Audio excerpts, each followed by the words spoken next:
right, good morning, everyone. I think we have everyone here on stage. Howard Wolfman, will be our speaker for today's webinar titled IEEE Senior Membership. He's going to tell us the what, the why, and how to become a senior member, IEEE Senior Member.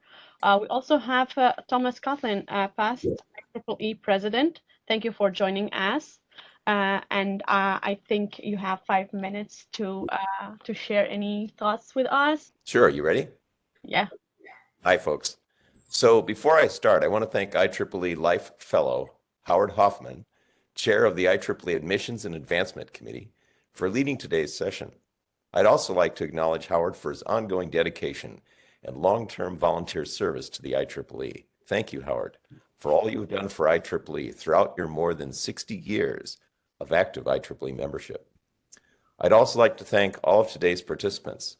I want to thank you for taking the time out from your busy schedule to learn about IEEE's senior membership and how you can obtain it, and also how you can help your colleagues and peers obtain it. Increasing the number of IEEE senior members has been a passion of mine for quite a while for several reasons. One, senior members renew at a much higher rate than those of members or associate grade members.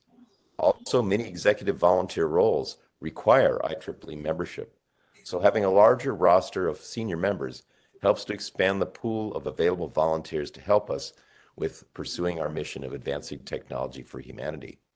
Another important priority for me is working to increase our engagement with industry. I see great synergy between industry and senior member elevation. For instance, as working through companies to identify employees who are IEEE members and are eligible for senior membership and supporting them in the application process, I think that helps us to increase IEEE's connection with industry and provides greater value and engagement. I've often heard from prospective applicants who make the mistake of assuming that significant performance requires special awards, patents, or other more sophisticated technical accomplishments, but that is not the case. Substantial job responsibilities such as being a team leader, task supervisor, engineer, working hard on a program or project, an engineer or scientist performing research with some measure of success, for instance, with papers, or faculty developing and teaching courses, including research and publications, are all acceptable indications of significant performance. And don't worry, being a senior member does not mean you are old, and it doesn't cost any more than being a regular member. It means you are technically competent. One of the most significant benefits of senior membership is a professional recognition of your peers for your technical and professional excellence. Senior membership can bring increased respect not only within the ranks of IEEE members, but also provides more substance to your career profile. Again, thank you all for participating, and I hope today's session encourages all of you to take the steps necessary to earn IEEE senior membership. Nominate yourself and your colleagues. It's not that hard, and if you work together, we can help each other to be recognized for our accomplishments. Thank you very much. Tom, thank you very much for your kind words. And I do have to say this, though. My name begins with a W, not an H. Wolfman. Nope. Wolfman. I'm sorry. Sorry about that. No problem. Okay, Amir, what's next? Thank you, Thomas. And we are ready to start. I will share my screen, and the stage is yours, Howard. Thank you. Thank you.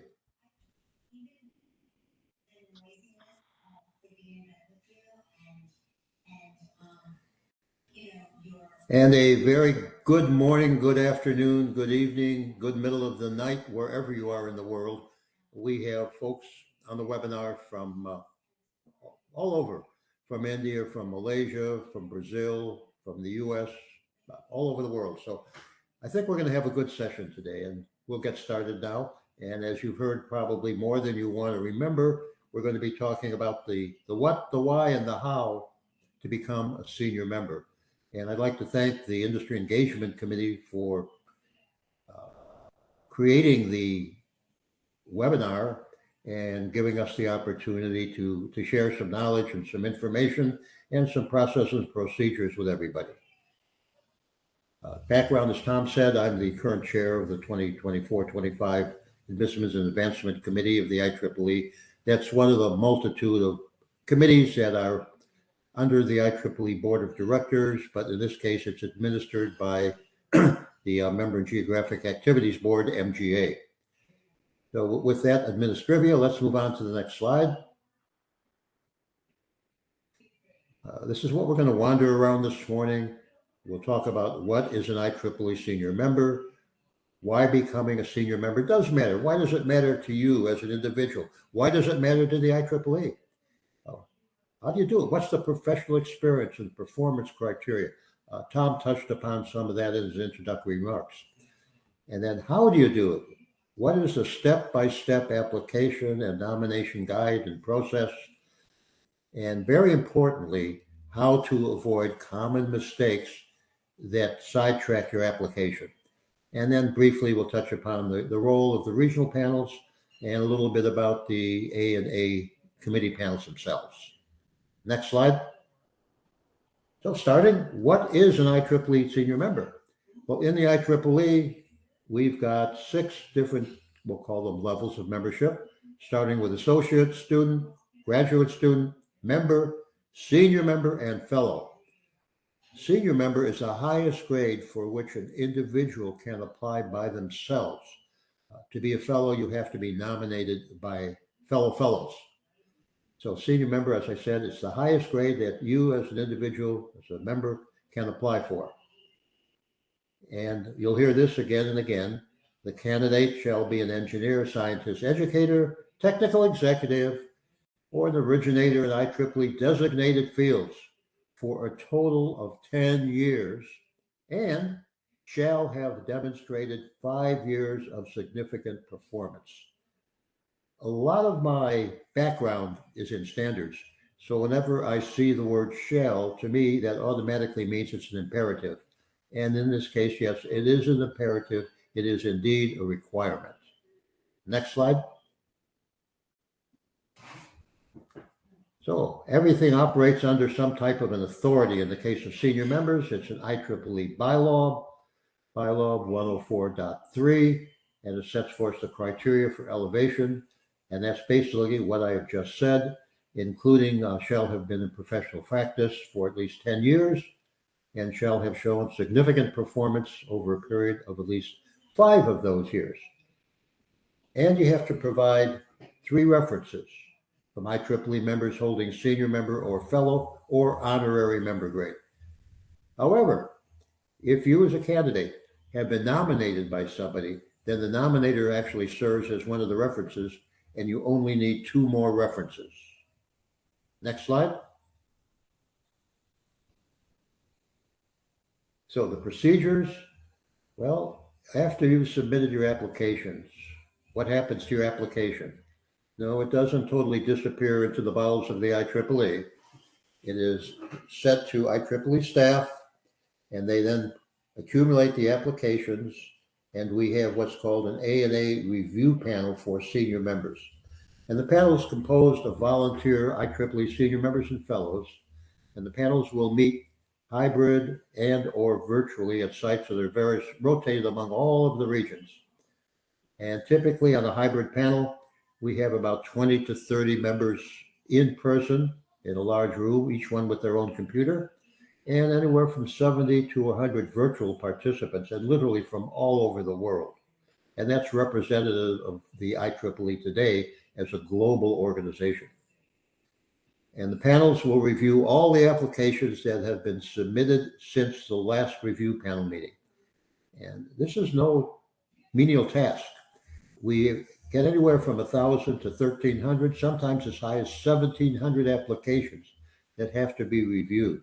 And that's a lot of work for our panelists, but we appreciate all the efforts that they put in. And when you become elevated to senior member, you have the opportunity to participate and be a panelist.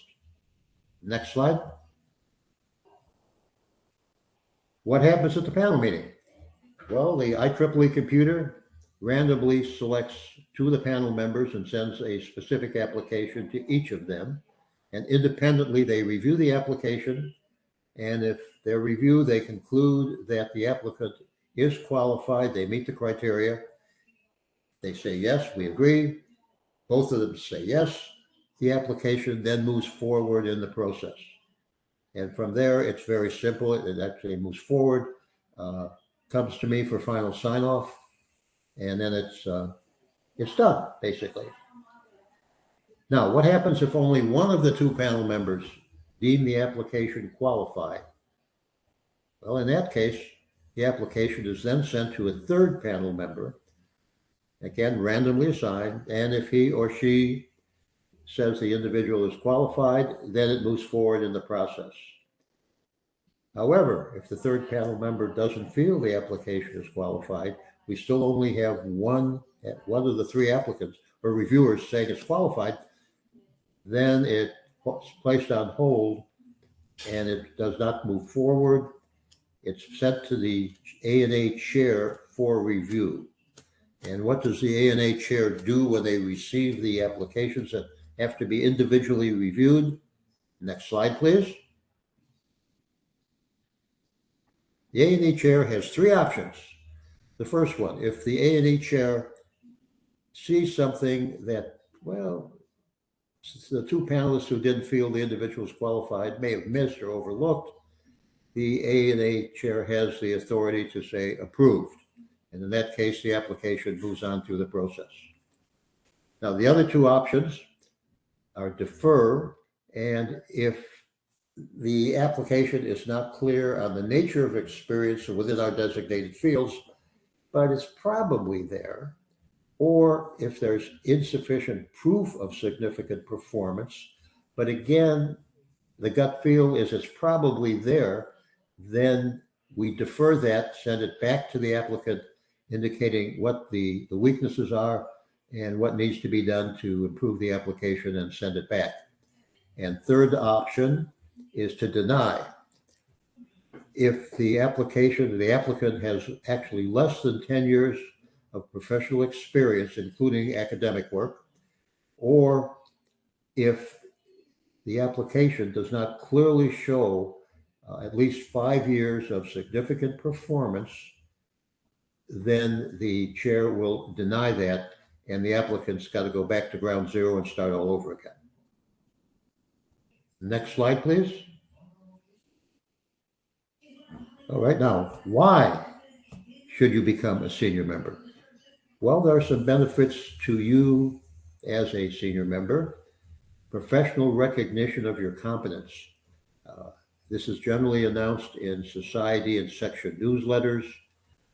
It may even be, depending upon the publicity that you have locally, that your section sends things out to your local newspapers.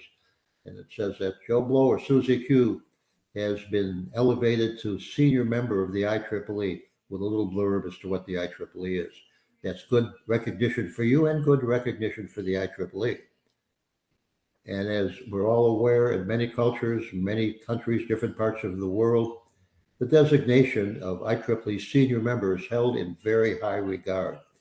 You happen to be on LinkedIn, maybe you've seen some pictures of newly elevated senior members holding their letter of notification, very proudly displaying that they have been elevated to senior member. Of course, you could add this to your resume or CV. It's a positive addition showing advancement in your career, in your status, and your knowledge level. And as Tom said, senior members can hold executive volunteer positions, and that's shaping the IEEE's future. If you want to get on a major board, be a chair of a major board, you have to be at least a senior member. Next slide.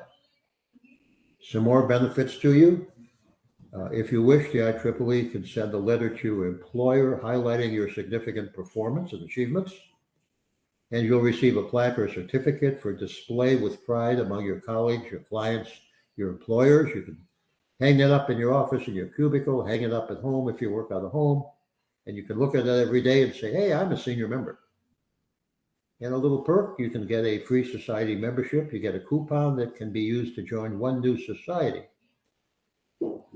As I mentioned a few moments ago, you now have the opportunity to participate in the application review panels and play a role in the growth of the IEEE by doing a lot of hard work and reviewing senior member applications.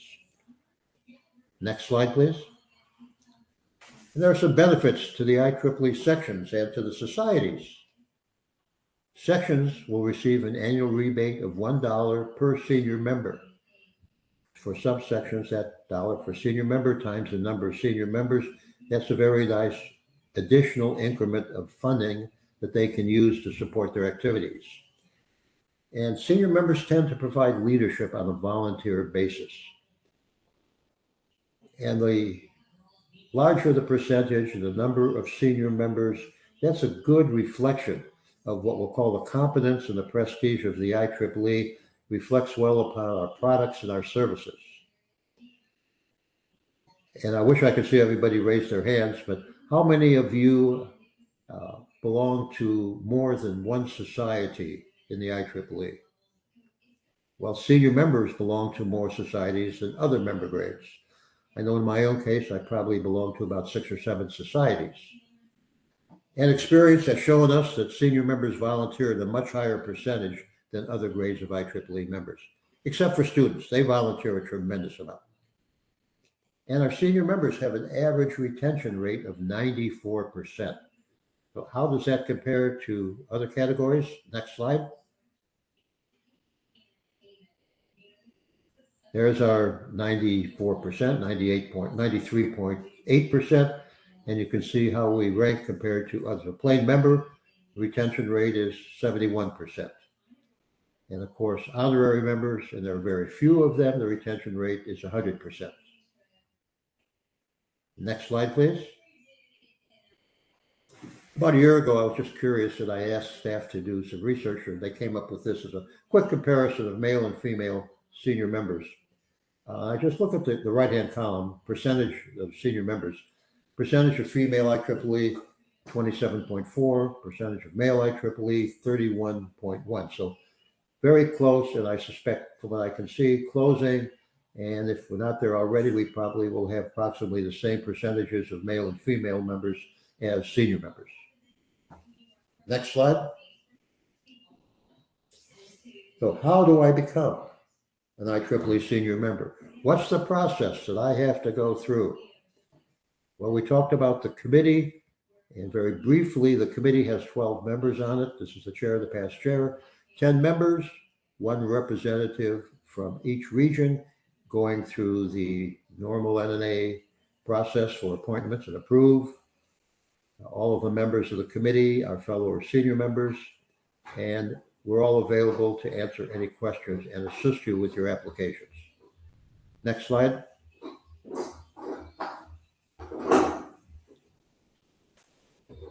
So here's what happens. You have to have your nomination received and completed with all the references in the resume at least 7 days before a panel meeting. And we'll show a list of panel meeting dates later on. The A&A senior member panels meet at least 6 times annually and review all the applications that have been submitted since the previous panel meeting. As we mentioned, the panel of reviewers come from senior members, life senior members, fellows, either in the section where the meeting is held or virtually. So full day session starts about 8:30 in the morning and may run as late as 5 in the afternoon. Most of the time it's over by about 2. It's presided by the A&A chair and a representative of the MGA staff. And all applications received from all 10 regions are reviewed at each meeting. Next slide, please. This is the composition of the 2025 A&A Committee. You can see the various folks on there. This will probably be distributed, and by the time we get it distributed, we'll update this slide to show the email addresses for all of the representatives. So if you have any questions, you can directly contact your representative from your region. Next slide, please.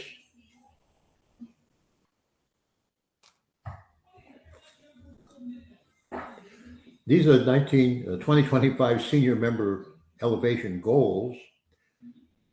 And if you look at the second column from the left, 2025 senior member goal, these were the goals established at the beginning of the year working in conjunction with the individual region members of the committee, and they're primarily historically based.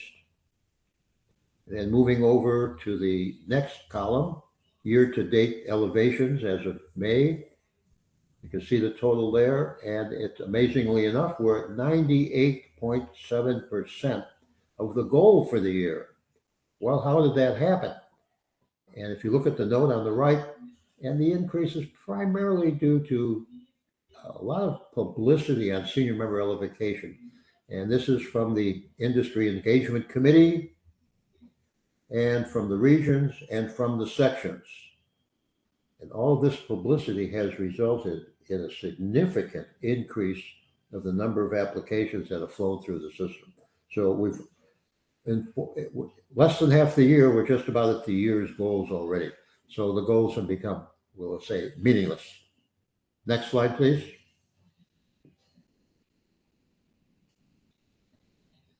So these are the panels, the schedule. The first 5 have been held already. The next 4 are coming up. That's 9. We normally have about 6 in the year. We've already had 9, and we may have to add another 1 or 2.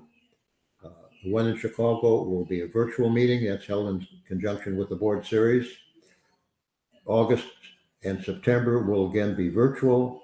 November, in conjunction with the IEEE board series in Manhattan, we expect that one will be a hybrid one. Next slide, please. All right, that's enough of what I call administrivia. So how do I do it? What are your needed actions to go through the process and get yourself elevated to senior member? First one's very simple. Be sure that you have an updated resume or CV available so that your nominators, they can look at it and you can include it in your application. As we mentioned, you can self-nominate, in which case you need 3 references, or have a senior member or fellow nominate you, and then you only need 2 references. And in your application, you need to include your professional experience and your significant performance following the steps that we're going to show now. Next slide. First, sit back, relax, put your thinking cap on. Reflect on your career to date. What have been your accomplishments, your significant accomplishments in your career? And you got to stop and think about this. In my case, I had to go back a few years, but what were some of the things that you did? If you're from industry, maybe you were a manufacturing engineer, maybe you were a test engineer, maybe you were a sales engineer. What were your functions and what were the unique things, the significant performance things you did? And of course, your 10 years of professional experience, including your academic, industry, government, etc., nonprofit experience. And as you know, you can use 3, 4, or 5 years of credit for academic degrees, bachelor's, master's, or doctorate, and make sure that everything totals 10 years, but don't round up to get to the 10 years. Don't be too excited about being elevated that you round up, because that may cause the reviewers to say, no, sorry, you got to wait another year. And very important, clearly list your items of significant performance I suggested in a bulleted form, and those that have occurred over at least 5 years, showing the specific start, completion date for each item. What was the significant performance and why was it significantly performance? Not routine items. And there are some slides that follow that list examples of significant performance. Next slide, please. Okay, how about from industry? If you're a practitioner, a consultant, or an entrepreneur, some of us have patents. That can count. How about your technical direction or leadership with evidence of accomplishment? And your leadership as a team leader, supervisor, program manager, project manager, director. Not just, I was the director of blank, but what was your significant performance of that? Did you cut the reaction time? Did you save money? Did you improve efficiency? What did you do? And if you happen to be in design or development on projects, what was your project responsibility? Not just what did the team do, but what did you do? And standards. This is near and dear to my heart because I've been heavily involved in IEEE standards for decades. Were you a chair? Were you a project editor, a team leader, a working group leader? What did you do as a member of a committee that was unique, that made the standard shift from one position to another? And now for folks in industry, it's a little unusual to have papers or conference participation as a measure of significant performance. Just going to a conference doesn't mean it was significant. But what did you do? Did you organize the conference? Did you chair one of the committees? Did you write such and such a paper based on manufacturing? Right now, I happen to be looking at a paper that I hope I co-authored called an automated production RFI test complex. This was as a test engineer in the manufacturing side of the house. This was way back in 1970, and it was presented at the 1970 International Symposium on Electromagnetic Compatibility, the IEEE conference. So yes, as a member in industry, you can still present papers at conferences, and of course, those then become evidence of significant performance because they discuss what you did. Next slide. Some more contributions. Do you have a professional license, either a PE or designated professional, whatever your country requires? That's substantiation of your experience and your performance. How about your volunteer efforts? Major leadership positions in the IEEE. That's significant performance.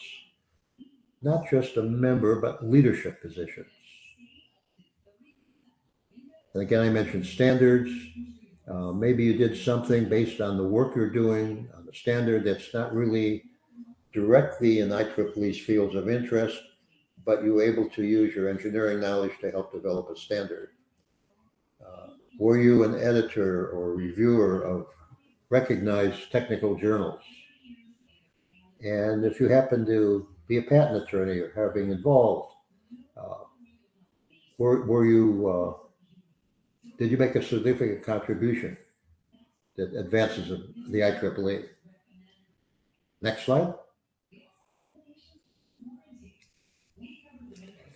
In teaching, this is one that I added. This is not in the actual IEEE documents, but have you developed courses for trade associations, for industry conferences?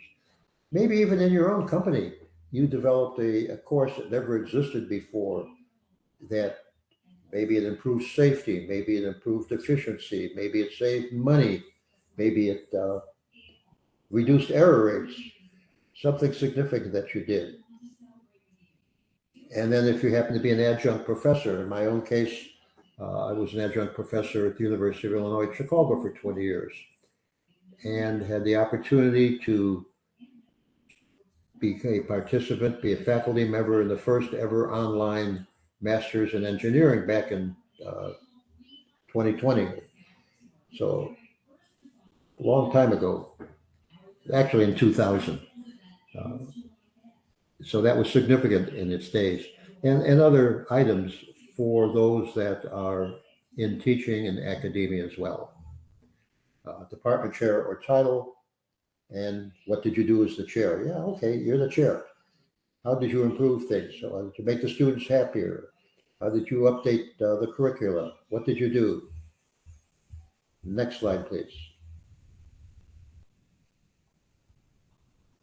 And again, some few more things. If you were more on the research side, what research did you did? What came out of the research that was significant? Sometimes a research project, I won't say fails, but it doesn't end up in saying, yeah, we were successful in doing this, but we learned that something should not be done or could not be done. That could be significant. And again, patents. I mentioned standards. That's, again, very important when you've been involved in standards, IEEE standards, ISO standards, IEC standards, Underwriters Laboratory standards, Canadian Standards Association. and other standards types. Well, you've been significant contributions. Just don't say you were a member of a committee, but what was your significant contribution?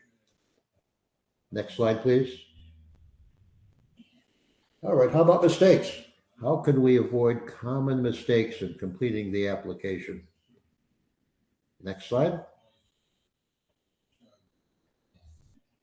The left side in green, these are actual requirements. The right side are things that we've seen in applications. For example, shall have been in professional practice for at least 10 years. We see rounded up academic or work experience. It rounds up to maybe 9.6 years. Well, that could round up to 10 years, but no, this is an absolute 10-year requirement. 9.6 is not 10. Wait another 6 months or a year and submit. Don't double count the time working on the degree and time spent as a graduate student. We've seen time double counted and applicants going through the trouble of trying to justify double counting. And this is a very simple one. Summarize your experience. Do not copy from resume. And literally, on some of the applications, I've seen the words, see resume, or I've seen things directly copied from the resume. Shall have shown significant performance over a period of at least 5 of those years. We've seen run-on sentences go on and on and on. They blend together a bunch of words with no specific performance stated and no years of accomplishments. And what happens is somewhere between 7 and 10% of the applications that are received, that are forwarded by the reviewers, they end up at the chairman's desk, the chair's desk, because they don't comply with the above requirements. And that not only creates additional work for the chair, but it means all of these 7 and these 10% have had to go to a third reviewer. So that's 50% more work on 10% of the applications. So that's 5% more total work for all the reviewers, and they're inundated to begin with. So the better the application is, the easier it is. Next slide. And here are some more mistakes, we'll call it. I mentioned, and again, the items in quote are direct requirements. The red are what we've seen. Or the red is actually the actual requirement. And the examples I'm showing, again, I've seen somebody or several cases where applicant will say, okay, I've got 5 years for a PhD. And while I was working on that for 3 years, I did blank, blank, blank. And these were nice, good things. These were significant. Okay, well, maybe only count 4 years for your master's and add 3 years to that. That way you can get more credit for time, but you can't double count the time working on the PhD and the time that you were working on your research. And I mentioned rounding up. That's a no-no. And ensure that your IEEE profile is updated with your educational. We've seen applications where there's no degree listed, but when you dwell down into the CV, you find the applicant has a bachelor's or a master's or sometimes a PhD. That should be in your IEEE profile. In some cases, we've seen the degrees listed, but they all have the identical start and completion date. You can't figure out how much time was spent on each degree that way. Next slide. And one more significant performance. The 5 years don't have to be consecutive when you've done your significant performance. And be sure you include the start and completion date in your list of achievements and performance. And be focused when you summarize your key significant performance example. If you give a long write-up, your performance may get lost in the write-up. And again, don't copy and paste from your CV. Be very specific in what you're doing. And then some examples. I published an IEEE paper. I was a reviewer. Okay, well, that's nice, but be more specific. What conferences, what did you review, what papers, where were they published, so on and so forth. And the last one was a weird one. One of the applicants, he was a recipient, I've deleted some of the personal information. A recipient of a commendation medal in 2021, received appreciation letters from so-and-so for successful implication of something, recipient of the prestigious award in 2019. Instead of showing it this way, say what the specific accomplishments were and why they were significant. Next slide.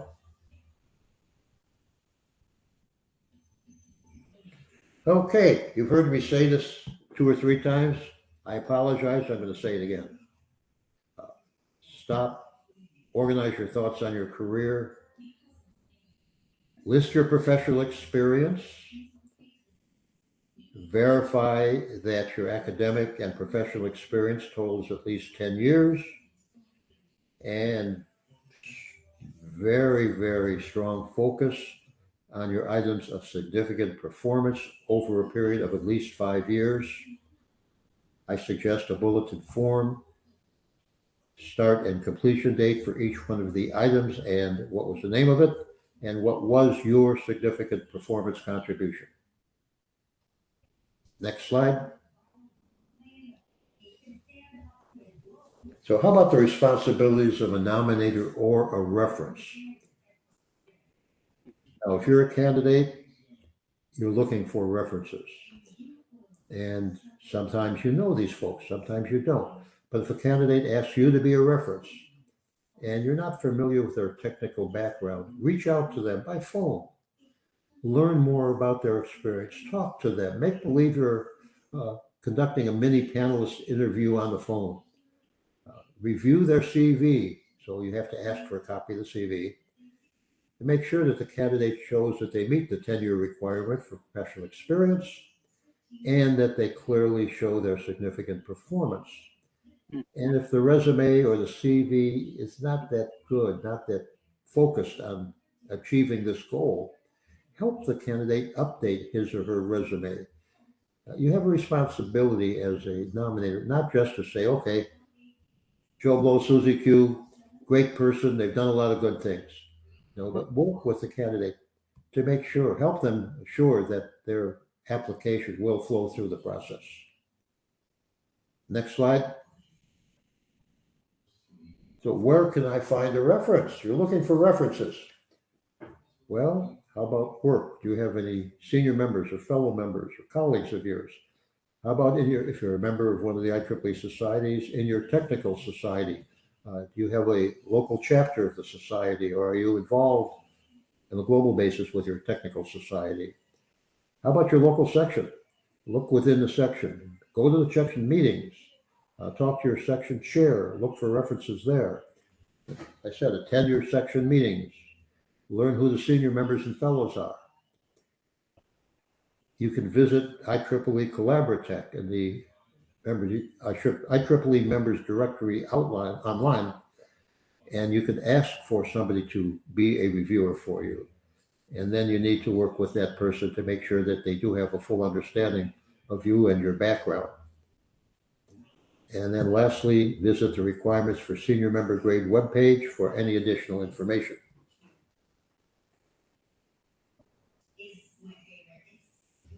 Next slide, please.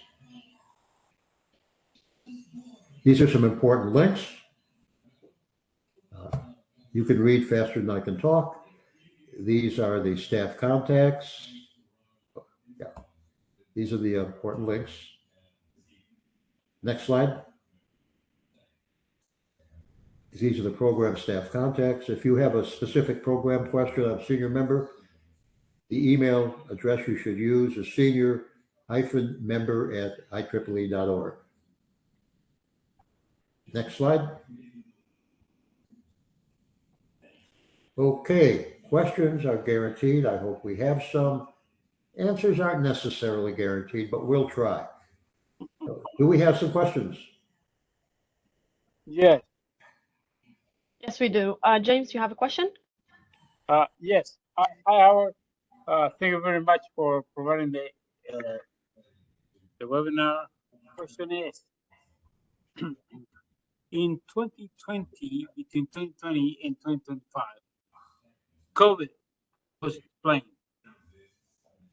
how can we provide support of the work that we did between COVID and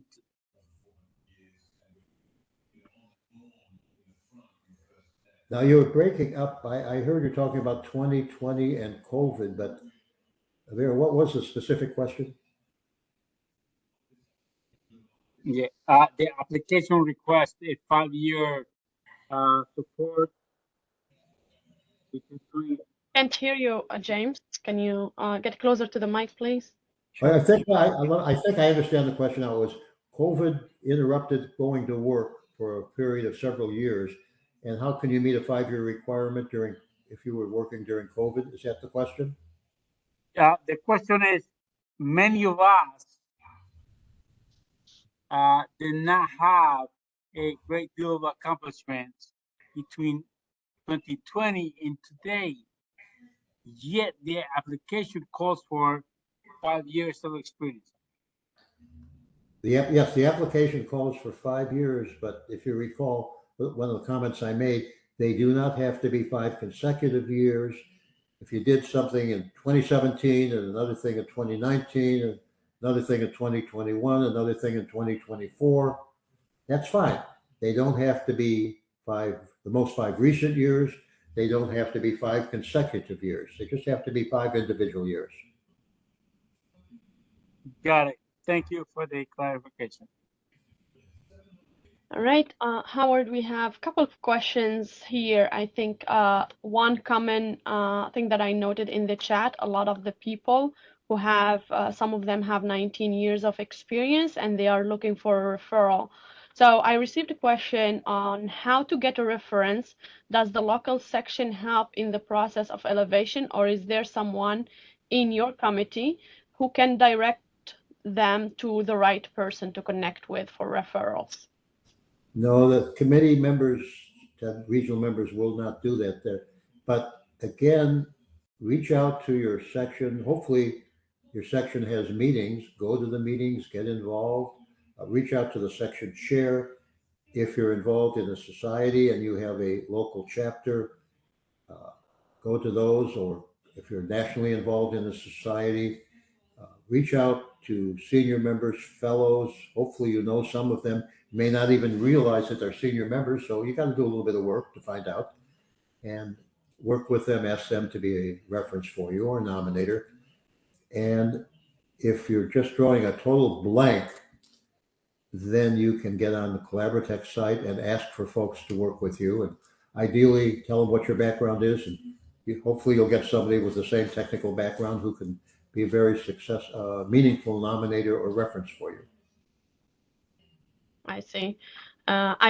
Lohit and Larry Larson, they offered their emails for referrals, and they are asking to send them an email, their IEEE number and CV or LinkedIn profile. So go ahead. And events like this, it's an opportunity for you to make connection and probably find those referrals. Another question from Gidi Flores is asking, is there a template that we need to fill to apply? And someplace where you need to what? A template. Is there a template that we need to fill to apply? I think you shared the links where you can start. Yeah. So go to that link and get, and you can get on the IEEE website and just put in a senior member application, and it'll pull up the application that you need to fill out. Okay. Mark has already put that in the chat box. Oh, thank you. Thank you, Mark. One more question from Juan Fernando Galindo. I know cases from people who have transitioned from academia to industry or from industry to academia. What advice can you give to show performance? What should that people focus on their application? Well, you don't have to focus on one or the other. What have you done when you were in academia that was significant performance? What have you done in industry that was significant performance? And the years, of course. But it's a combination of the two.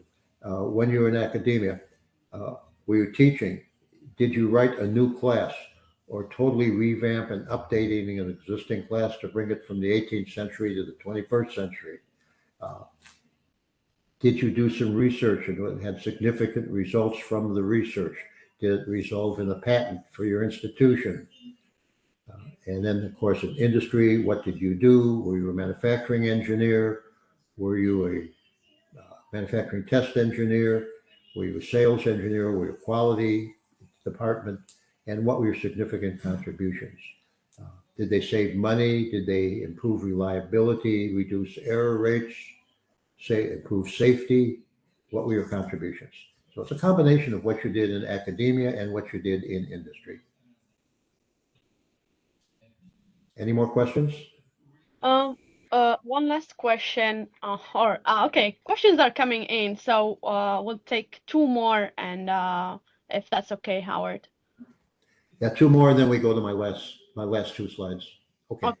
Okay. Next question is, how many research scholars, PhD, usually elevated to senior member, IEEE senior member in a year, especially from Region 10 in 24-25 year-wise? Is it a single digit? I think I can share the slide that you shared here, where it shows the numbers, correct?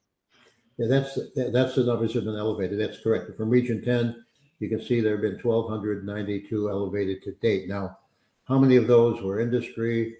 How many of those were academia? Well, for example, in India, there are about 10,000 universities or colleges having granting degrees in IEEE fields of interest.